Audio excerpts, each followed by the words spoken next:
Magandang tanghali mga kapatid. Na-stranded sa Sorsogon ang bandang Parokya na Edgar na pauwi na sana ng Metro Manila nitong kasagsagan ng Bagyong Christine. Kaya imbes na manlumo, nag-enjoy at naligo sa ulan ng banda.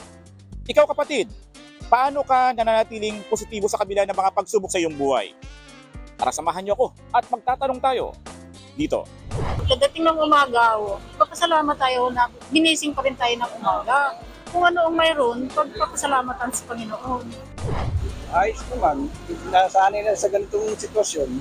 Taon-taon naman ito eh.